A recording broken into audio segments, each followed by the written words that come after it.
r/confession my stepmom stole my son, so I destroyed her nursing license. #Chunk1. The judge's gavel came down like a guillotine. Custody is awarded to the father, with supervised visitation for the mother on alternate weekends, Judge Morrison announced, her voice clinical and detached, as if she wasn't just dismantling my entire world with a few sentences. I couldn't breathe. The courtroom tilted sideways. My lawyer's hand found my shoulder, whether in comfort or to keep me from collapsing, I wasn't sure. Around me, people shuffled papers and gathered their belongings like this was just another Tuesday for them. But my son. My 6-year-old baby boy, Mason. The child I'd carried in my body, birthed at 2 a.m. in a hospital room, nursed through colic and fevers and nightmares. He was being handed over to a man who missed his first steps because he was too busy getting drunk with his buddies. I turned around in my seat. There, sitting in the back row with a satisfied smirk playing at the corners of her mouth, was my stepmom. Diana. The rage that ignited in my chest was so sudden and so violent that I had to grip the edge of the bench to keep from launching myself at her. 28 years old and I wanted to scream. I wanted to throw chairs. I wanted to make her feel even a fraction of the devastation clawing through my heart. She stood up slowly, buttoned her blazer, the navy one she wore to look professional and trustworthy, and walked past me without so much as a glance. But I caught the faintest smile. That's when I knew. That's when everything snapped into place like a lock finally finding its key. She had done this.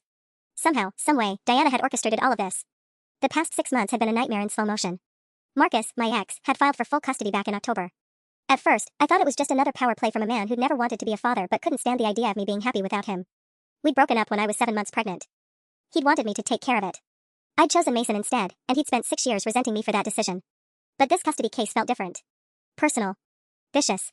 His lawyers came at me with accusations I couldn't have predicted. I was unstable, they claimed. I was neglectful. I had a substance abuse problem, something I'd never struggled with in my life, not even in my worst moments of postpartum depression. They had a witness, his lawyer said. Someone willing to testify about my erratic behavior and my concerning habits. That witness was Diana. My father's wife of 12 years. The woman who'd helped me move into my apartment when Marcus threw me out. The woman who'd babysat Mason during my double shifts at the hospital where I worked as a unit coordinator. The woman I'd trusted with my son's life on more occasions than I could count. The betrayal had arrived slowly at first, like a distant storm you can see on the horizon. Then all at once, it was on top of me. She started leaving comments. Casual things at first. You look tired, honey. Are you sleeping okay? Then more pointed observations. I noticed Mason's backpack wasn't packed when I picked him up yesterday. Is everything alright? And then, the knockout punch at a family dinner. You know, you've seemed really scattered lately. Not quite yourself. I'm actually a bit worried about you, honey. Have you talked to a doctor? My dad, sitting across from the table with spaghetti on his plate, looked at me with concern. That's when I realized she'd already been working on him too. I should have connected the dots sooner. I should have seen it coming. When Marcus's lawyer contacted me about the witness testimony, I asked point blank, is it Diana? My lawyer thought I was paranoid. Why would your stepmother testify against you? She'd asked gently, like I was being hysterical. What could she possibly gain? Everything, as it turned out. Diana had never liked me. I'd figured that out years ago. You don't live in a blended family for 12 years without noticing the ice underneath someone's smile. But I'd always been kind to her. I'd listened to her stories about her nursing job, her coworkers, her frustrations with my dad's stubbornness. I'd laughed at her jokes. I brought her flowers on Mother's Day just to be nice. Apparently, I'd been nice to the wrong person. I drove directly to the courthouse parking lot after the hearing. I sat in my 2008 Honda Civic with my hands shaking on the steering wheel, watching people pass by. A woman with a stroller. A lawyer in an expensive suit. An elderly couple holding hands. The world kept moving. That was the worst part. My life had just exploded, and the world didn't care. It just kept spinning. My phone buzzed. A text from my dad, asterisk tried to call. You okay, asterisk? I couldn't respond. How was I supposed to tell him that his wife had just orchestrated the removal of his grandson from his daughter's life? How was I supposed to explain that I'd finally seen the real Diana, and she was absolutely ruthless? I pulled up my email on my phone and started scrolling back through conversations with Marcus's lawyer, through court documents, through text exchanges. My memory began assembling pieces I'd been too devastated to piece together before. Diana worked at Mercy General Hospital. She had access to medical records, at least, the ones she could reasonably claim to have seen as an acquaintance of patients. She had credibility. A registered nurse with 12 years of experience. Who would question her testimony? Who would assume she was lying under oath? I'd listened to her testify that day. I'd watched her describe conversations that never happened, incidents she'd invented, symptoms I'd never exhibited. She was polished and calm and utterly convincing. And now Mason was sitting somewhere with Marcus, probably confused about why his schedule had changed, why mommy wasn't tucking him into bed tonight. I gripped the steering wheel tighter. No. This wasn't over. Not by a long shot. If Diana wanted to destroy me, she was about to discover that she'd picked the wrong person to target. She'd picked a mother. #Chunk2. I didn't sleep that night. I couldn't. Every time I closed my eyes, I saw Mason's face from when Marcus had picked him up after the hearing. My son had looked confused, uncertain. He'd asked me if he'd done something wrong. If that's why he was going to live with Daddy now. The guilt of that conversation sat on my chest like a stone. By 3 a.m., I was in my apartment at the kitchen table with my laptop open, a legal pad covered in handwritten notes, and a cold cup of coffee I'd forgotten to drink. I pulled up everything I could find about the custody case, court documents, Diana's testimony transcript, the medical evaluation that Marcus's team had submitted as evidence. That evaluation was the key. I knew it somehow, the way you know something is wrong just by looking at it. Dr. Raymond Chen, licensed psychiatrist. He'd evaluated me once, for 45 minutes, 3 weeks before the custody hearing. The report concluded that I exhibited signs of emotional dysregulation, substance abuse indicators, and potential borderline personality disorder traits that may compromise parenting capability. I'd taken that evaluation seriously at the time, terrified that maybe I was the problem. Maybe something was actually wrong with me. But reading it now, at 3 in the morning with fresh eyes, the language felt off. Vague. Designed to sound clinical while being so non-specific it could apply to almost anyone going through a stressful breakup. And the evaluation was dated wrong. I checked the document 3 times, my heart starting to race. The timestamp on the email file showed it had been created 5 days after the evaluation date listed in the report itself. Who created a document after the appointment? Who backdated medical records? Unless someone was creating them from scratch. I opened a new browser tab and started researching Dr. Chin. He had an office in downtown, decent reviews on medical websites, a diploma from a legitimate university. Everything checked out on the surface. But something was nagging at me. I texted my work bestie, Keisha, even though it was the middle of the night. I knew she'd be awake, she worked nights in the ER. Asterisk, did you ever meet Dr. Chin? The psychiatrist Marcus used for my evaluation? Asterisk. Her response came back almost immediately, asterisk no, but I can ask around. Why? Asterisk. Asterisk something's wrong with the evaluation. I think it might be fake, asterisk. The 3 dots appeared, disappeared, appeared again. Then, asterisk girl, call me. Don't text this, asterisk. I called her using WhatsApp, keeping my voice low even though there was no one in my apartment to hear me. Okay, start from the beginning, Keisha said, her voice sharp and alert despite the hour. What do you mean fake? I explained about the file timestamp, the vagueness of the language, how the evaluation seemed designed to make me look unstable without actually containing any specific observations. Listen, Keisha said slowly, I'm not trying to freak you out, but that doesn't sound good. That sounds like someone might have fabricated a document. Do you think Diana did that? I think Diana knows someone who did, I said. The realization crystallized even as I spoke it. She works at the hospital. She has connections. And if she could convince a doctor to... Whoa. Keisha cut me off. You're talking about fraud. Medical fraud. That's serious. You can't just accuse people of that without evidence. I know. Do you? Because you sound like someone about to do something reckless. I was quiet for a moment. She was right, of course. But the clarity I was feeling, the sense that I finally understood what had happened, was intoxicating. For the first time since the custody ruling, I felt like I wasn't drowning. I felt like I had a life preserver. I'm not going to do anything reckless, I lied. After I hung up with Keisha, I spent the next 2 hours making a list. Everything Diana had testified to. Every claim Marcus had made. Every piece of evidence they'd submitted. And then I started a second list, inconsistencies, timeline problems, things that didn't add up. The more I looked, the more I found. Diana had testified that she'd witnessed me using drugs on 3 separate occasions. But I had bank statements showing I was at work during 2 of those dates. And the third one? I'd been at Mason's school field day. I had photos on my phone. A teacher had seen me there. The evaluation itself was the weakest link, though. If I could prove it was fraudulent, it would call everything else into question. By 6 a.m., I had a plan. I called in sick to work, something I never did. My manager didn't even question it. Then I showered, got dressed, and drove to Mercy General Hospital. I parked in the visitor lot and sat in my car, psyching myself up. I had a badge from when I used to work there 2 years ago, before I transferred to the smaller clinic where I worked now. I didn't know if it would still work, but I had to try. It did. The badge scanned, and the door to the employee hallway clicked open. My heart hammered as I walked through the corridors I used to know like the back of my hand. The hospital was bustling with morning activity, nurses rushing between rooms, doctors reviewing charts, the constant beep and hiss of machines. I made my way to medical records, my palms sweating. An older woman with glasses on a chain was sorting files at the front desk. Hi, I said, keeping my voice steady. I'm trying to track down some medical records for a patient. For a legal matter. Can you help me? The woman looked up. Are you a staff member? I used to be, I said, which was technically true. I still have my badge. She nodded, accepting this. What's the patient name? I hesitated. If I gave her my own name, she might get suspicious. But if I gave her someone else's name, I'd be committing a crime. Actually, I said, backtracking, I need to talk to someone in administration about accessing records for a legal case. Is there an administrator on duty? The woman pointed me toward the 3rd floor. 30 minutes later, I was sitting in a small office with my heart in my throat, explaining to an administrator named Patricia that I needed copies of my own medical records from 3 years ago. It wasn't technically a lie. I did need them. I just didn't mention that I was actually trying to gather evidence against my stepmother. Patricia was helpful, efficient. She processed my request and told me the records would be ready for pickup in 24 hours. But before I left, I asked one more question. If someone accessed medical records they weren't supposed to see, how would that show up in the system? Patricia's eyes narrowed slightly. That would show up in our access logs. Why do you ask? Just curious, I said quickly. Legal stuff. As I drove away from the hospital, I felt the weight of what I was doing settling on my shoulders. I was starting to pull on threads, and I wasn't entirely sure where they would lead. But I was also absolutely certain of one thing. Diana had stolen my son. And I was going to prove it. Even if it meant burning down everything around her to do it. #Chunk3. The access logs. Patricia's words echoed in my head all the way home. If Diana had accessed my medical records without authorization, there would be a digital footprint. Proof. Real, undeniable proof. But that also meant I'd need to get back into that hospital system, and this time, I couldn't just walk in with my old badge and hope no one questioned me. I needed a plan that was smarter than adrenaline and desperation. That evening, I called Keisha back. Please tell me you didn't do something stupid at the hospital. She answered on the second ring, no hello, no preamble. I need your help, I said. Oh my god. Not like that. I need information. Do you have access to the employee access logs? Like, from medical records? Absolutely not. And if you're asking what I think you're asking, the answer is still no. I sat down on my couch, the phone pressed hard against my ear. Diana works in that hospital. If she pulled my records, then you go through the proper channels. You file a HIPAA violation complaint. You don't ask your nurse friend to commit a crime on your behalf. It's not a crime to. Yes, it is, Keisha said flatly. I love you like a sister, but I'm not losing my license over this. And neither should you be doing what you're doing. After she hung up on me, actually hung up, not a soft goodbye but a firm click, I sat in the dark of my apartment and realized I'd miscalculated. I couldn't hack into anything. I couldn't sweet talk my way into secure information. I had no real resources, just rage and a growing stack of circumstantial evidence that wouldn't hold up to anything. What I needed was a lawyer. The next morning, I called 3 family law attorneys. The first 2 wanted retainers I couldn't afford. The third, a woman named Patricia Gomez who worked out of a small office above a Vietnamese restaurant, agreed to see me for a free consultation if I came in that afternoon. Her office was cluttered in a way that made her seem human rather than intimidating. Files stacked on the corners of her desk. A photo of 2 teenage kids on the wall. Coffee cups in various states of fullness.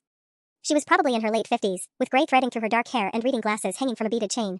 So you lost custody, she said, not unkindly, after I'd spent 20 minutes explaining everything.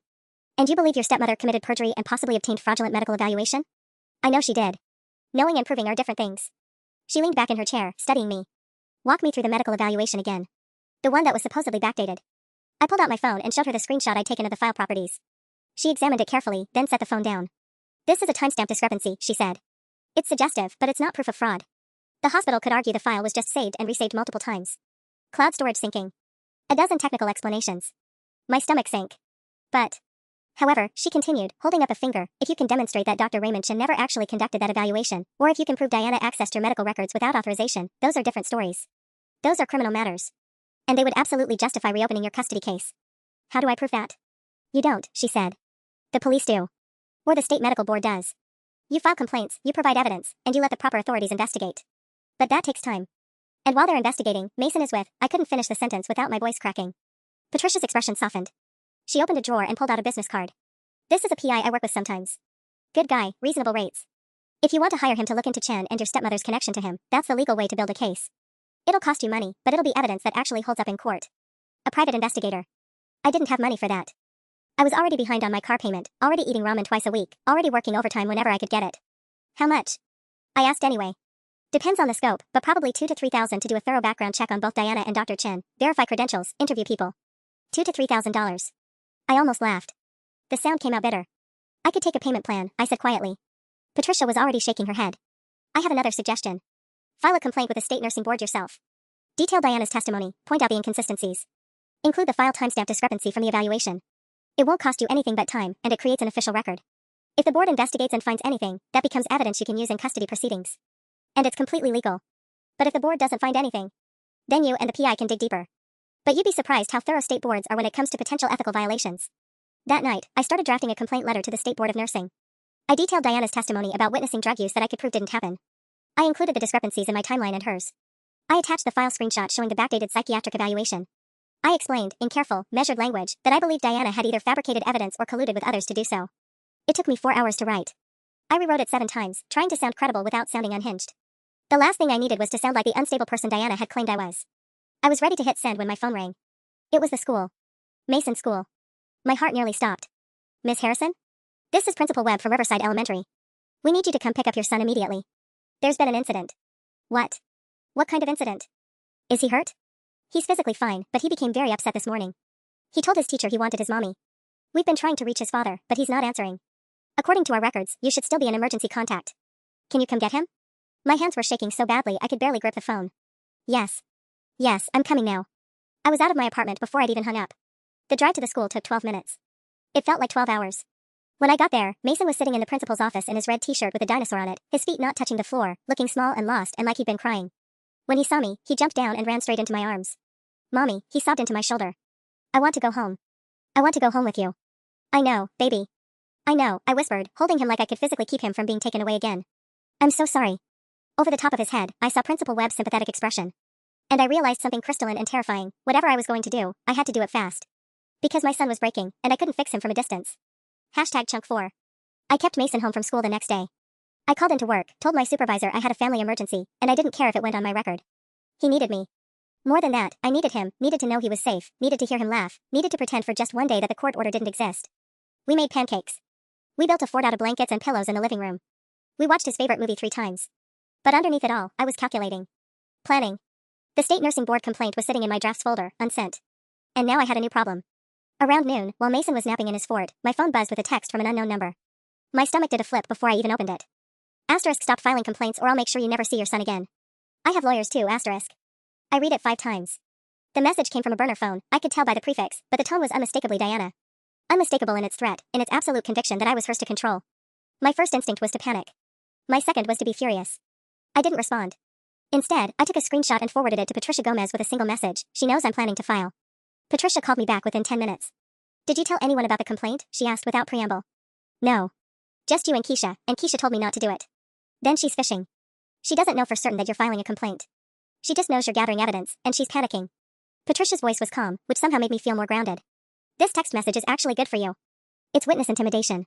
You add it to your complaint. But what if she won't. Not in a way that changes your custody situation. What she will do is dig herself deeper. Screenshot that text. Don't respond to it. File your nursing board complaint today, and copy me on everything you send. After we hung up, I sat on my couch with Mason's soft snores floating from the blanket fort, and I felt something shift inside me. Diana thought she could scare me. Diana thought a text message would make me back down. She had no idea who she was dealing with anymore. I opened my laptop. I made one final pass through my nursing board complaint, incorporated the text message as evidence of intimidation, and I sent it. Then I did something I probably shouldn't have. I texted Diana back. Asterisk, I'm not afraid of you. And whatever you're doing, it's not going to work, asterisk. I blocked the number immediately. For 3 days, nothing happened. Mason and I fell into a strange routine, mornings together before his father picked him up, evenings we spent talking about school and his friends. I tried not to notice how quiet he'd become, how he clung to me a little harder each time a pickup approached. I tried not to let him see my hands shaking when I handed him over to his father. The custody order was explicit. I got him weekends, one night during the week. Unless his father decided to be difficult about it, which, based on our history, he absolutely would be. On the 4th day, I got a call from a different number. A man's voice, professional and cold. Ms. Harrison? This is Detective Malcolm with the state police. I'm calling regarding a complaint filed with our office. Someone has accused you of witness tampering and filing a false report with the nursing board. My blood went cold. That's not true. I filed a complaint about my stepmother, not. I'm aware of what you filed. I'm also aware that you sent her a threatening text message. That's actually why I'm calling. It wasn't a threat. She threatened me first. According to her statement, she sent you a concerned text message checking on you, and you responded aggressively. She's worried about your mental health, frankly. She mentioned you've been increasingly unstable since the custody ruling. I couldn't breathe. She's lying. Perhaps. But here's the thing, Ms. Harrison. Filing a false report with a state licensing board is a crime. Making false accusations against someone is a crime. And sending threatening messages could be considered harassment. I suggest you speak with a lawyer before we continue this conversation. He hung up. Just like that. Left me standing in my kitchen with the phone still pressed to my ear, my entire body vibrating with adrenaline and betrayal. Diana hadn't just filed a counter-complaint. She'd gone to the police. She'd flipped the narrative so fast I was still spinning. I called Patricia immediately. Don't panic, she said, which was the exact wrong thing to say because I was absolutely panicking. This is a scare tactic. The nursing board is independent of police reports. Your complaint stands on its own merits. But he said filing a false report is a crime. Only if your report is false. Yours isn't. You have evidence. You have documentation. You have a text message where she threatened you. That actually supports your credibility. Patricia's voice hardened. Listen to me. Diana is desperate. When people get desperate, they get sloppy. And they make threats they can't back up. Don't let her panic you into silence. After we hung up, I sat with my laptop open, staring at the documents I'd compiled. The file timestamp discrepancy. The inconsistencies in Diana's testimony. The text message threats. But now everything felt precarious. One detective's phone call had turned my evidence into potential liability. I needed to know what the nursing board had actually received. I needed to know if they were taking my complaint seriously or if Diana's counter-complaint had muddied the waters irreparably. And I needed to know if Mason was okay. That last thought hit me hardest. He was at his father's house right now. With Diana close by, with his father who had never, not once, protected him from her manipulation or her coldness. I tried to shield Mason from all of this, tried to keep the ugliness of custody battles away from his 6-year-old understanding of the world. But Diana knew exactly how to hurt me, and she'd found a weakness I couldn't defend against, my son. I opened my phone and texted his father, "Can I call Mason?" The response came 10 minutes later, asterisk, he's asleep. You'll see him Saturday, asterisk. He was never asleep at 7 p.m. I knew that. His father knew that I knew that. I pulled up Patricia's number again, but before I could call, an email notification popped up on my screen. It was from the State Board of Nursing, with a subject line that made my heart skip. Complaint against Diana Marie Sullivan, R.N. I opened it with trembling fingers, and what I read made everything worse. The board was initiating a formal investigation. They had flagged potential criminal conduct and would be referring my complaint to the State Attorney General's office for possible perjury charges. But they'd also flagged my complaint as potentially problematic. The file timestamp discrepancy was being examined for authenticity, and my mental health status was being reviewed. In other words, Diana had gotten exactly what she wanted. Now we were both under investigation. And I still didn't know if my son was okay. Hashtag chunk 5. I didn't sleep that night. I sat at my kitchen table with my laptop open, reading the nursing board email over and over, searching for hidden meaning in every sentence. Flagged as potentially problematic, those words were a knife. They meant that Diana's strategy, turning this back on me, making me the unstable one, was working. Around 2 a.m., I called Patricia. She answered on the second ring, which told me she wasn't sleeping either. They're investigating me too, I said. Because of the file timestamp. I know. I got the same email. They have to investigate any claim of impropriety. It's standard procedure. How is this standard? She fabricated evidence and lied under oath, and I'm the one being questioned about my mental health. Patricia was quiet for a moment. Because she filed first. Because she's already established a narrative with the court. And because she has nothing left to lose. You have Mason. That's what she's targeting. I felt something crack open inside my chest. She won't let me call him. What? His father said he was asleep. At 7 p.m. He's never asleep at 7 p.m. That's violation of the custody agreement. Text him in writing. Document that you requested contact and were denied. Every single violation we document strengthens your case. But it wasn't about the case anymore. It was about knowing my son was safe, and I couldn't know that. I couldn't even talk to him. I typed out a message to his father, asterisk per the custody agreement. I have the right to contact Mason on non-scheduled days. I'm requesting a call with him tomorrow by 6 p.m. Please confirm, asterisk. His response came at 7 a.m., and it was a photograph. Not of Mason, of a text message thread between my ex and someone else. I recognized the contact name immediately, Mom, Diana's listing in his phone. The messages were recent, from yesterday evening. Has she been asking questions about us? Asterisk not directly. But she's getting suspicious. I told you we should have been more careful, asterisk. Asterisk she can't prove anything. Her word against ours. And the board is already investigating her credibility, asterisk. What about the boy? Asterisk he's fine. Doesn't know anything. She'll back off once she realizes there's nothing she can do, asterisk. My hands were shaking so badly I could barely hold the phone. I screenshotted the image and sent it to Patricia with the message, asterisk he's using this to threaten me. Also why are they discussing Mason, asterisk. She called immediately. This is good, Patricia said, and I wanted to scream at her for saying that about evidence of my ex-husband and my stepmom conspiring together regarding my son. Good? They're talking about Mason. There, I couldn't finish the sentence. They're proving conspiracy. They're proving coordination. This shows premeditation. This shows that Diana didn't just lie once on the stand, she's been strategizing with your ex the entire time. This changes everything. But what does he's fine mean? Why would they need to say that? Is someone suggesting he's not fine? I don't know. But we're going to find out. I'm going to file an emergency motion for protective contact with the court. In the meantime, I need you to send a formal request for a welfare check. Social services can verify that Mason is safe and unharmed. The words felt clinical. A welfare check. As if my 6-year-old son was a case file instead of a person I'd carried inside my body, held through his first fever, taught to tie his shoes. What if they find something? I whispered. What if they find something wrong with me? What if that's what she's been planning all along? They won't find anything because there's nothing to find. You're a good mother, and you're going to keep being a good mother while we tear apart whatever game your ex and Diana are playing. But I wasn't sure that was true. I was exhausted and paranoid and increasingly convinced that I was 3 steps behind them in whatever chess game they were orchestrating. That afternoon, I filed the formal welfare check request. The caseworker assigned to the case was a woman named Margaret, who spoke to me over the phone in that careful, neutral tone that social workers use when they're trying not to tip their hand. You're concerned about your son's welfare? She asked. I'm concerned about contact. His father has prevented me from speaking to him for over 24 hours, which violates our custody agreement. And I received a message suggesting there might be a problem. What kind of problem? I couldn't tell her about the text thread.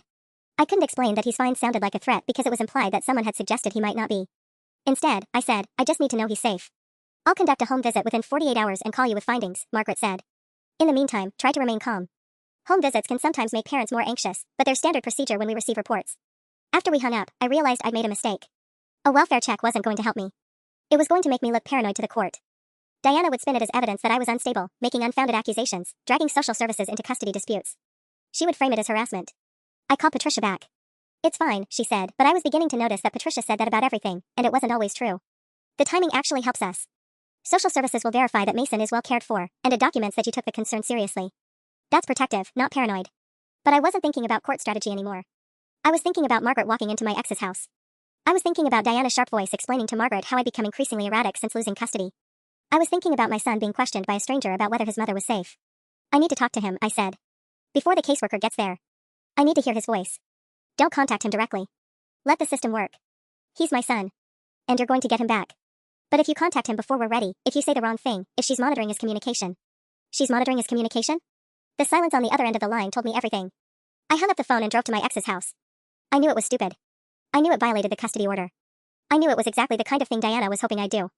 But I sat in my car outside the house with a lawn that I used to help him maintain, looking at the windows that didn't reflect any light, and I couldn't leave until I knew. A car pulled into the driveway. Not my ex's. Not Diana's. Social services came early. And I sat in my car and watched Margaret walk up to the door, and I knew with absolute certainty that nothing about this was going to end the way I'd planned. Chunk 6. I stayed in my car for what felt like hours but was probably only 30 minutes. My hands gripped the steering wheel so hard my knuckles turned white. Margaret disappeared inside, and I imagined the conversation happening behind those closed doors, my ex's careful explanations, Diana's concerned interjections, Mason being asked questions he was too young to understand. What if he said something that made me look bad? What if Diana had coached him? 6-year-olds are suggestible. They say things to please adults. They absorb the emotional undertones of their environment and mirror them back, often without understanding why. My phone buzzed. A text from an unknown number. You need to leave. I jerked my head up. Through the windshield, I could see my ex standing on the porch, phone in hand, staring directly at my car. He wasn't even pretending anymore. He knew I was there. I pulled away before Margaret could come back outside and see me. Before this could get worse. As I drove, my hands wouldn't stop shaking, and I realized I was crying, the kind of crying that comes from a place so deep inside you can't control it, can't stop it, can barely breathe through it. Back home, I called Patricia. You went to his house, she said immediately. Not a question. How did you? Because he just sent me a message saying you violated the custody order. He's threatening to file a motion documenting the violation. Jesus, what were you thinking? I was thinking I needed to see my son. You were thinking emotionally, not strategically. And that's exactly what Diana wants. She wants you to look desperate, unstable, willing to break the law to get what you want. Do you understand what you just gave her? I did. I understood perfectly. I'd handed her ammunition, and she was going to use it. There's more, Patricia said, and her voice had shifted into something carefully controlled. The nursing board called me this morning. They've expedited their investigation into Diana's conduct. However, they've also expanded their investigation into you. Into me? Why? I'm not a nurse. Because of the file timestamp discrepancy. Because of how quickly you compiled evidence. Because Diana's lawyer filed a counter-complaint claiming you fabricated or altered digital evidence as part of a vendetta. They want to verify the integrity of everything you submitted. My stomach dropped. I didn't alter anything. I know that. But now we have to prove it. Which means IT forensics. Which means cost. Which means time. Which means the nursing board investigation, which was supposed to be our advantage, is now a two-front battle. I sat down on my couch, and it felt like the walls were closing in. How is this happening? How is she winning? She's not winning yet. But she's good at this. She's a nurse, she understands institutional processes, how to file complaints, how to navigate systems. She knows how to make herself sound credible. And she's fighting for her entire career, which makes her dangerous. After we hung up, I did something I shouldn't have done. I went back through all the evidence I'd submitted to the nursing board. Every document. Every screenshot. Every piece of testimony. It was solid. I knew it was solid. But now I was paranoid, wondering if there was something I'd missed, some way Diana could twist the narrative further. I found myself zooming in on file properties, checking timestamps obsessively, as if staring at them long enough would make them yield some hidden truth. At 11 p.m., my phone rang. Unknown number. I almost didn't answer. But something made me pick up. Miss Harrison? A woman's voice, professional and careful. This is Margaret Chen with Child Protective Services. I completed my home visit this evening. My heart started racing. Yes? Is Mason? Your son is healthy, well-fed, and living in a clean, safe environment. His father and his grandmother both appear to be providing adequate care. However, I did notice some things that I wanted to discuss with you. What things? The paranoia spiked again. Everything felt like it had teeth. During the visit, your son asked me several times when his mother was coming to get him. He was crying.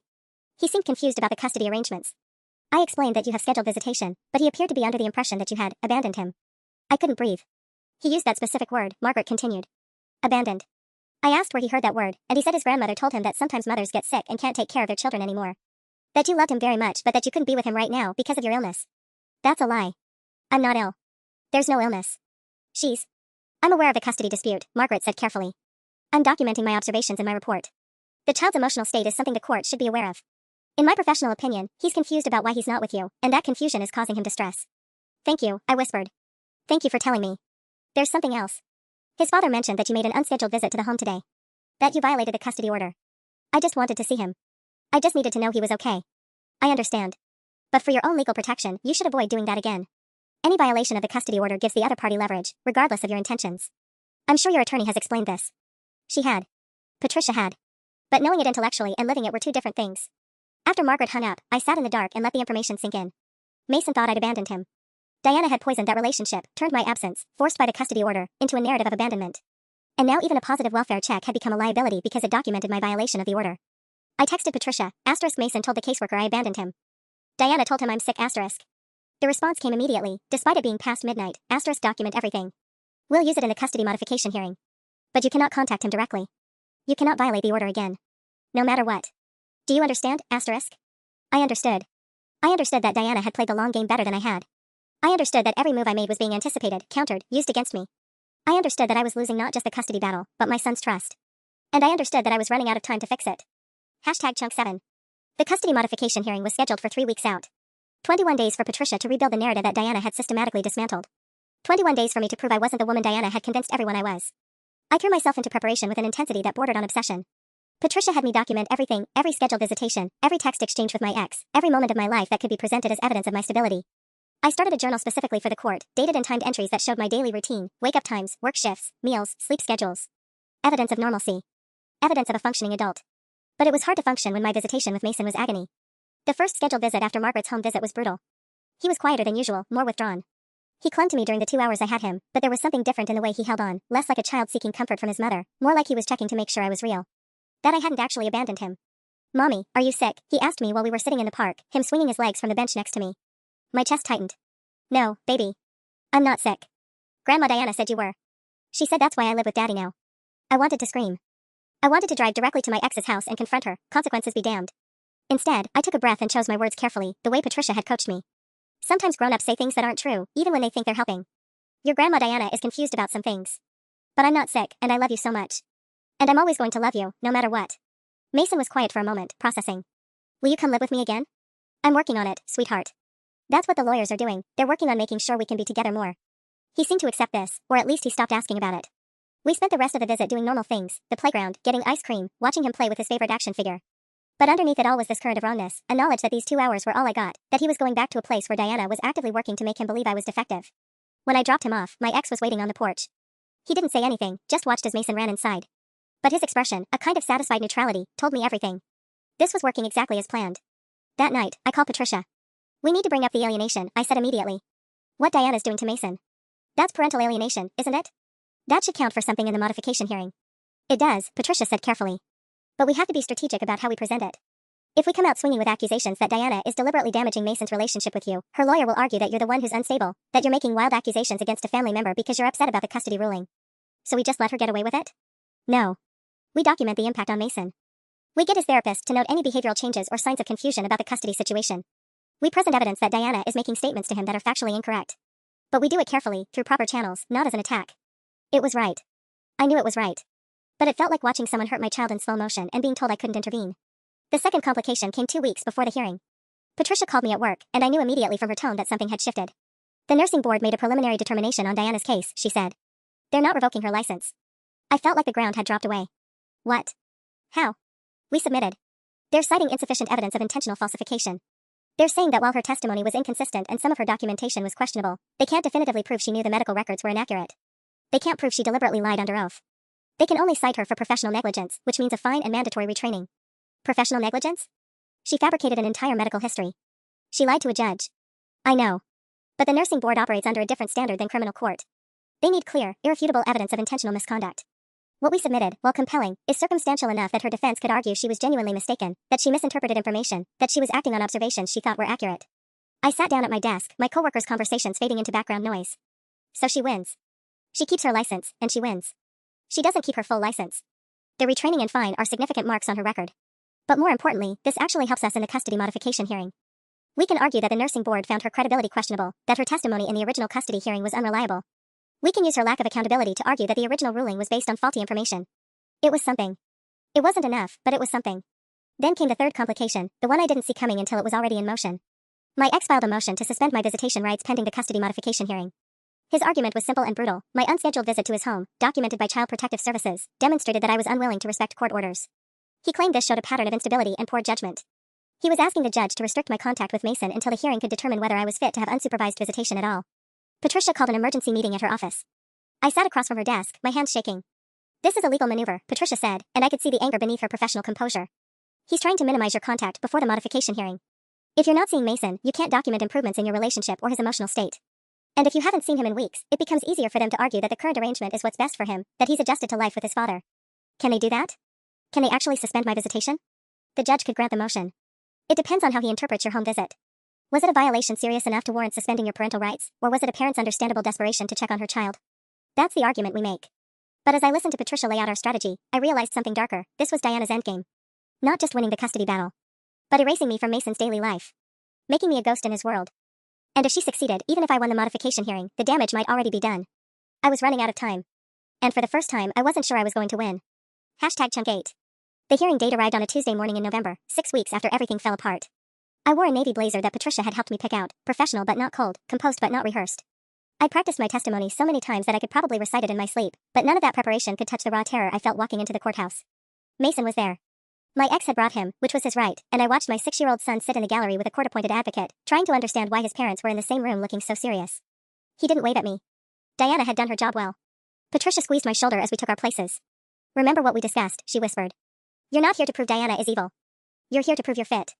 Judge Morrison was a woman in her 60s with gray hair and sharp eyes that seemed to see straight through every carefully constructed narrative in that courtroom. She reviewed the motion to suspend my visitation first, and I held my breath. The respondent's home visit, while technically a violation of the custody order, appears to have been motivated by parental concern rather than malice, she said. The visit was brief, non-confrontational, and the child was unharmed. I'm denying the motion to suspend visitation. The respondent will continue scheduled visits as previously ordered. It was the smallest victory, but it felt enormous. I would still see Mason. That counted for something. Then we moved into the modification hearing itself. Patricia presented our evidence methodically, my employment records showing consistent work, my apartment lease, documentation of my therapy sessions and willingness to participate in counseling. She presented statements from Margaret Chen and my therapist about my stability and parenting capacity. Most damaging to my ex's case were the behavioral reports from Mason's school, noting that while he was adjusting to his new living situation, he showed signs of anxiety and had made several comments to his teacher about his mother being sick. When my ex's lawyer called him to testify, he painted a picture of me as erratic and unreliable, someone who hadn't been stable enough to maintain a marriage and was therefore unfit for primary custody. But under Patricia's cross-examination, his narrative began to crack. He couldn't explain why he'd never documented any actual incidents of drug use or mental health crises. He couldn't provide any evidence that I'd ever endangered Mason. He admitted that his primary concern was my general instability, which was vague and impossible to define. Then Diana took the stand. She looked smaller than I remembered, wearing a modest dress and speaking in a carefully controlled voice. She testified about her concerns for Mason's welfare, her observations of my erratic behavior, her fears that I was not in a healthy mental state. But Patricia had built a meticulous case against her testimony. She presented the inconsistencies in Diana's medical documentation, the dates that didn't align with her observations, the fact that she had no actual medical training to diagnose mental health conditions. She presented text messages between Diana and my ex discussing their strategy for the custody case.